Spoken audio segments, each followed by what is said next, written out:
Welcome, folks, to another episode of Spilling Tea. And as you can see here on my little screen, we are again hitting the Judge Rotenberg Center. Joe, I will probably do every day, all day, until they close this center down. This is a piece back from April the 20th, 2021. So it goes a little bit further back than the article we covered yesterday. And it says it's time to end the public funding of the Judge Rotenberg Center. If you remember, I told you their main income does come from public funding through public schools. It's your taxes, if you live out in the Massachusetts area, that is paying for the torture of these kids. So we are going to go ahead and read through the article. When we are done with that, we are going to take a look at a propaganda video that is done by one of the true believer parents in the Judge Rotenberg Center. So let's go ahead and read through this first, and we'll go ahead and take a look at that. After that, I will be covering the JD versus AH news because there is so much that has come out between last night and this morning. And quite frankly, going through that is going to cheer me up after seeing their god-awful puke-worthy propaganda. So, moving forward, time to end the public funding of the Judge Rotenberg Center. As Massachusetts schools embark on widely publicized reopenings, one school will likely continue to remain at the margins of public scrutiny, despite being the focus of a federally mandated ban and despite its historical association with several preventable deaths. Based in Canton, the Judge Rotenberg Center is a 50-year-old privately operated, publicly funded residential and day school enrolling students with intensive needs stemming from autism, psychiatric conditions, and or intellectual disabilities. It is unique in the nation for its continued reliance on a backpack-like contraption, the founder's grotesque invention, which staff has used to administer electrical shocks in harmful ways as part of aversive therapy. Students here, as young as 5 years old, have intensive support needs that have not been addressed in their local communities. A majority of them are Black and Latina and from outside the state. These demographics highlight the Judge Rotenberg Center as but one node in the nation's shadowy education networks, where disabled youth of color are consistently more likely to experience the traumatic or deathly effects of being physically punished, restrained, or enforced seclusion at school. In Massachusetts, the educational recovery from COVID-19 should divest public monies from any institution claiming pain as a pedagogical practice. In solidarity with Black-led movements to defund ineffective programs and fund community well-being, this next budgetary cycle should defund the Judge Rotenberg Center. As educational organizations mobilize to remediate learning deficits from pandemic lockdowns, the Massachusetts legislature has been debating Governor Baker's January budget proposal, which includes a $22.5 million increase in reimbursement to education providers working with high-needs special education students across the state. The Judge Rotenberg Center, or JRC, has already received $1.7 million in coronavirus relief funds. Moving forward, the Commonwealth must allocate special education funding with precision in order to support disability-related needs in inclusive public schools and residential health centers. JRC has been called a torture site by the United Nations Special Rapporteur on Torture, national advocacy organizations, local autism activists, former employees, families, and survivors who have for years demanded its closure and or reparations. At least 6 people have died from preventable causes over the years. Silverio Gonzalez, Abigail Gibson, Linda Cornelison, Vincent Militic, Danny Oswald, and Robert Cooper. While it is the only facility in the country employing electric shocks on students, which the FDA is expected to finally ban upon recovery from COVID-19 after years of relentless activism. Boy, you don't know the half of it. It also employs other aversives such as physical restraints, seclusion, food, and sensory deprivation, and other techniques that have evolved from even more egregious past practices. Though Massachusetts taxpayer dollars may prove to account for a relatively small share of operating costs, the JRC has a history of potentially overbilling the state to pay for unlicensed psychologists and then intimidating critics, including state officials, with lawsuits. Yet the JRC remains an approved institution by the Massachusetts Department of Elementary and Secondary Education. As long as the center continues to defend and promote special education practices that are not supported by research in the field, it is time for the in-state funding for the JRC altogether. The JRC has not contributed to advancing special education expertise in Massachusetts. Special education research has come a long way since the days when B.F. Skinner, a Harvard scientist and inspiration for the center's creation, used starving animals in experiments to demonstrate that electrocution modifies behavior.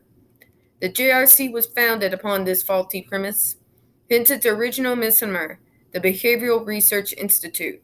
Thankfully, hard-won human subject research guidelines have by now established that people are not lab rats. We are political subjects with rights. Since the 1990s, taxpayers have funded federal research and development of evidence-based practices in special education. Though the field has failed to confront the iniquities that plague its process and outcomes, it has amassed a wealth of options for behavioral health that do not use pain.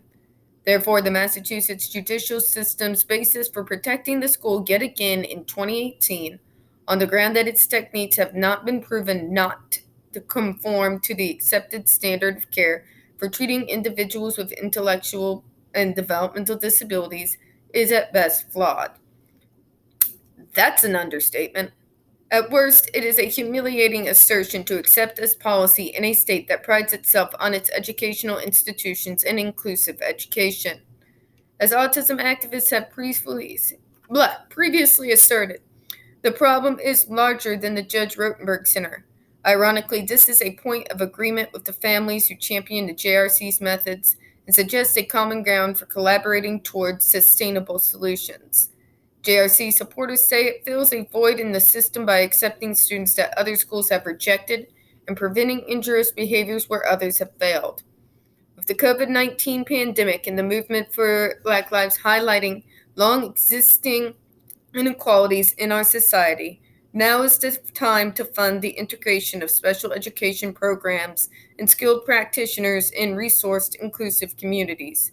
Inflicting pain on any child, but especially children with disabilities, does not represent best educational practice.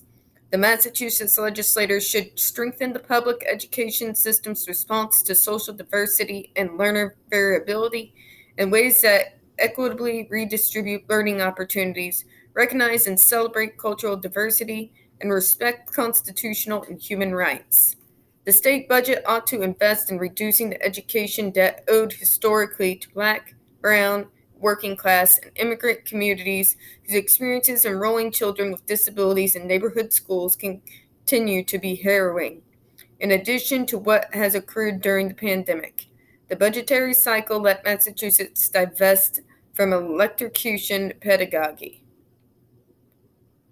All right, then that is from Christina Bosch, who is a PhD candidate in special education in the University of Massachusetts Amherst. She holds a MED from Harvard University and a Mass from American and an MA from American University and has taught in a wide variety of settings. She is a member of the Scholars Strategy Network. Sorry, got a little tongue-tied there. Now, I'm going to go back because I saw something interesting earlier, and I want to know if I'm able to pull it back up. So just bear with me here while I search for it.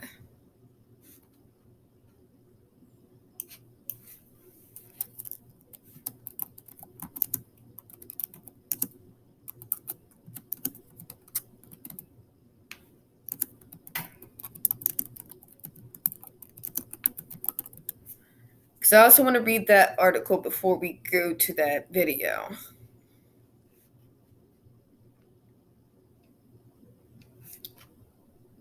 Here we are. This was on April the 23rd. So this is the lawsuit I was just talking about the other day. A recent federal ban on electric shock devices may be overturned if the D.C. Circuit agrees with parents who trumpet their use in treating aggressive behavior. Washington. The D.C. Circuit appeared set Friday to reverse a federal ban on electric shock devices, which are used to treat self-injurious or aggressive behavior in one facility in the entire nation, the Judge Rotenberg Educational Center in Massachusetts. From Mother Jones and Mass Live to a 2012 video that shows a teenager being shocked and screaming for help, the center has had a slew of media attention for punishing autistic and emotionally troubled kids and adults with painful electric shocks since the 1980s. The center has also been through years of litigation with the Commonwealth of Massachusetts. Following pressure from disability rights advocates who call the practice torture, so does the UN, just saying. The Food and Drug Administration took a rare step to ban the devices, called graduated electronic defibrillator, in May 2020. The agency has only banned 2 other medical devices since 1983. Evidence indicates a number of significant psychological and physical risks are associated with the use of these devices, including worsening of underlying symptoms, depression, anxiety, post-traumatic stress disorder, pain, burns, and tissue damage, said the FDA in a statement last year. In addition, many people who are exposed to these devices have intellectual or developmental disabilities that make it difficult to communicate their pain. For some desperate parents, however, shock therapy is the only hope for their severely disabled children who would engage in self-injurious behavior without it. Patients who receive it are those who have proved resistant to all other therapies, said Max Stern, counsel for Luis Aponte, during oral arguments at the D.C. Circuit on Friday morning. Aponte is one of the parents of guardians for 55 patients at the center who received treatment from the devices. Treatment my ass. They have seen their health restored, their lives changed or saved from this treatment, Stern told judges. The GED is not hazardous. That's not what the record says. It's simply unpopular with advocates who don't like the thought of it. But there's no legal basis to ban a device to get the advocates and their sympathizers peace of mind. That is extremely dismissive. Sounds familiar in the JD community, doesn't it?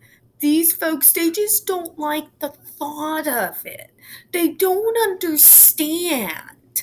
Honey, I understand that when you stick electrodes on a kid that is 10 times more powerful than a police taser for getting out of their seat, there's a word for that, and it's called torture, Karen.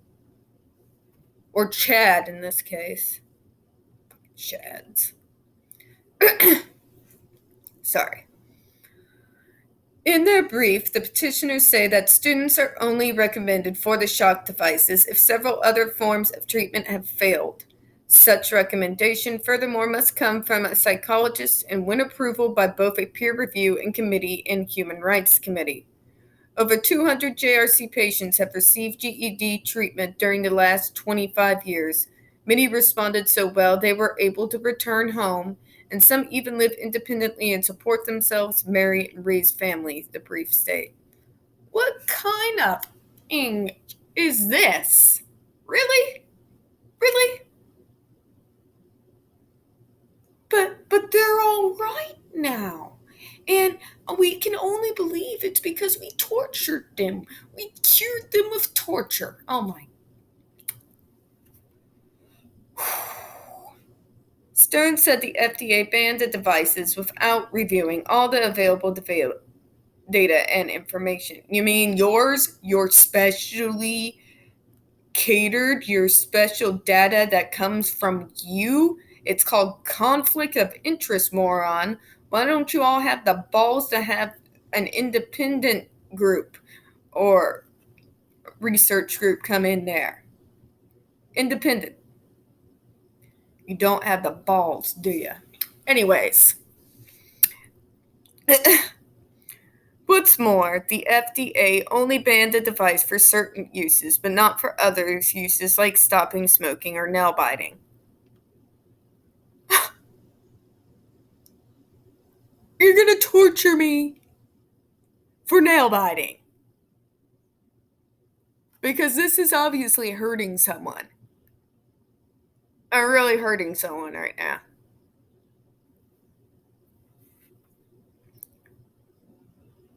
The different uses FDA explained in 2020 regulation present different benefit-risk profiles and warrant different treatment. This is the FDA getting involved in the practice of medicine, Michael Flamia, counsel for the Rotenberg Center, told judges. Yeah, they should, you insane.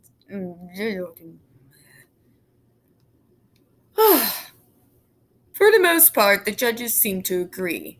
In a 45-minute standoff with counsel for the FDA, Daniel Aguilar, U.S. Circuit Judges David B. Santel and Gregory G. Katsas challenged the agency's claim that it could ban a device for only one use without running afoul of the practice of medicine statute. Oh, you crafty. If a healthcare practitioner has had this device for a long, long time, then the FDA comes along and says it's a banned device. Can a healthcare practitioner continue to administer that device in the same way? Katsas, a Trump appointee. Why am I not even a little bit surprised? That explains a lot. I think that's going to depend on whether or not Aguilar began. You're not going to get an answer by me that is so long as or if Senate, interrupted Santel, a Reagan appointee. We know what the facts are. This is not hypothetical. You answer on these facts or I'm going to take your answer as no. They can't keep using it. Your Honor, I'm trying to give you an answer. I don't think you're trying hard enough, Santel retorted. Aguilar asserted that the FDA has discretion to treat different uses as different devices. The FDA has the ability to slice up those uses and say one of them is really a different device and therefore can be banned, and there's no practice of medicine that is beyond your authority, Katsas said. No, I don't think so, Your Honor, Aguilar responded. In the governance brief, Aguilar wrote that the agency has consistently and uncontroversially regulated medical devices based on their intended use, and such actions do not fall under the umbrella of regulating the practice of medicine.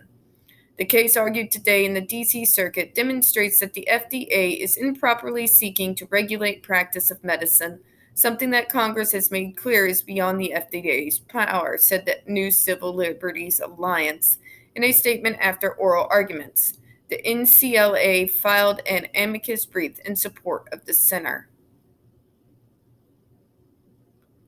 That regulating authority belongs to the state governments alone, and the Massachusetts courts have repeatedly determined that the medical treatment at issue here is safe and effective, indeed the only effective treatment for some patients. Infamous in the original.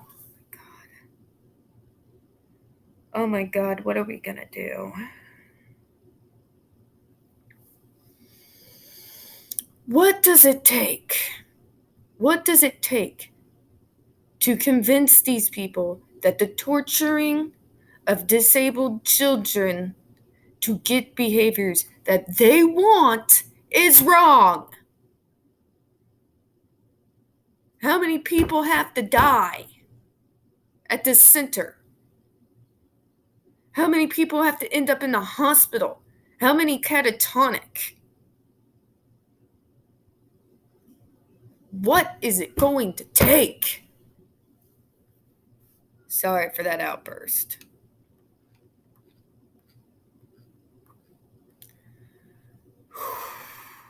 Now, for both of these article folks, and I'm going to search for the other one real quick, I'm going to make sure to include them in the description box.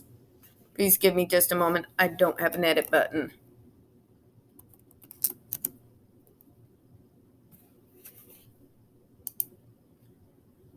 God, I don't even know what to do.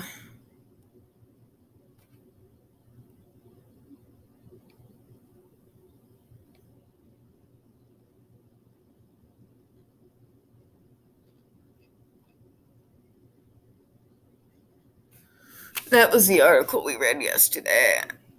I mean, the article that I was just doing a moment ago.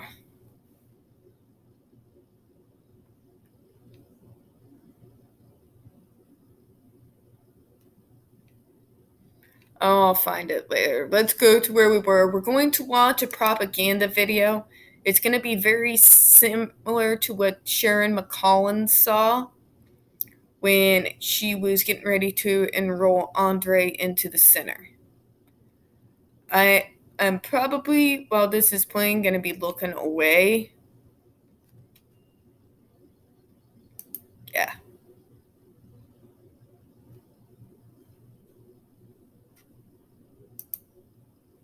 Hold up.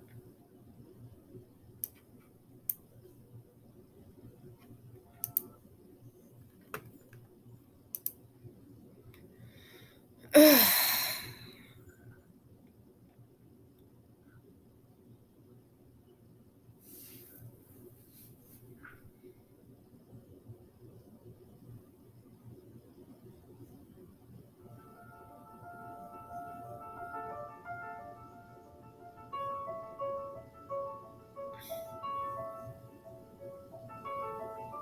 know, I've always said I just want him to be happy, and he's been my one kid that I've seen be really unhappy,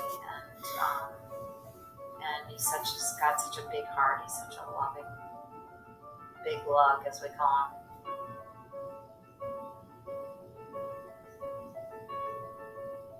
We were determined that regardless of having 2 disabled children out of 5, that we were not going to be a disabled family. But it was just one of these ticking time bombs.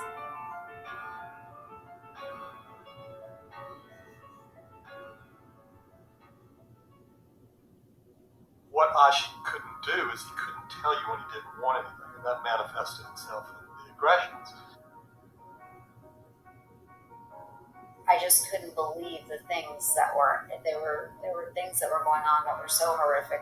I mean, you can't find it on the internet. You're like, what is going on?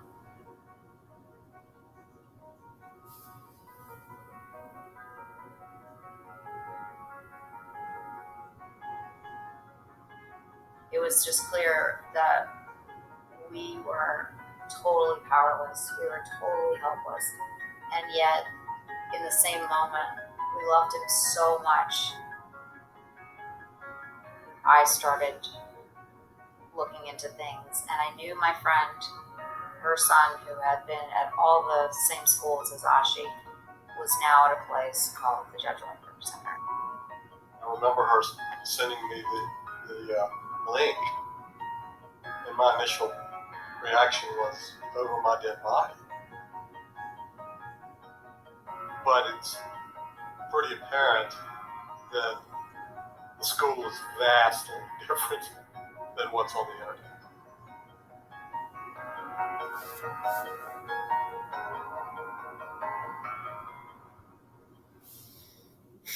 They drank the Kool-Aid. They drank the Kool-Aid, folks. I'm sorry I had to stop it.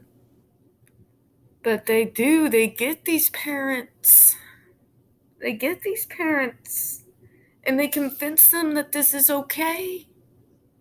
You heard that, Dad, over my dead body. So what happened between that to make him think that this was an answer? I don't understand. I'll never understand. Just feel so much love up there with the staff.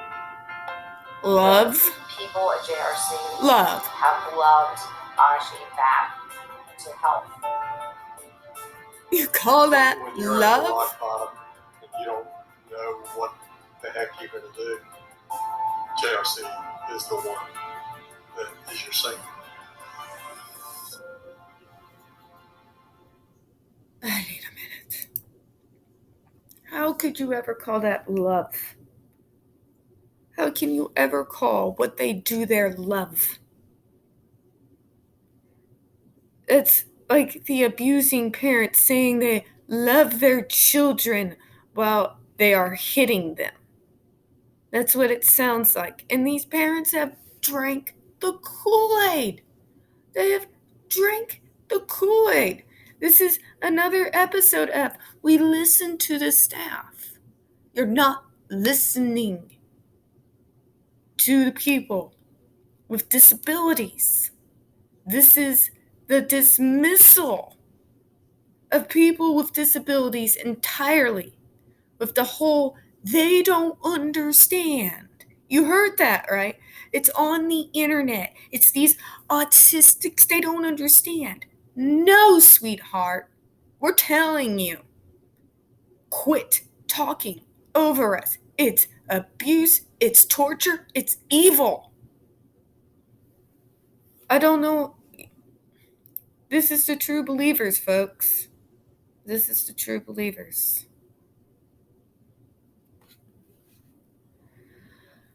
I'm going to go ahead and close out the video with this today. I did want you to see both sides. I did want you to hear the words of some of these people who were skeptical in the beginning, who have since then drank the Kool-Aid.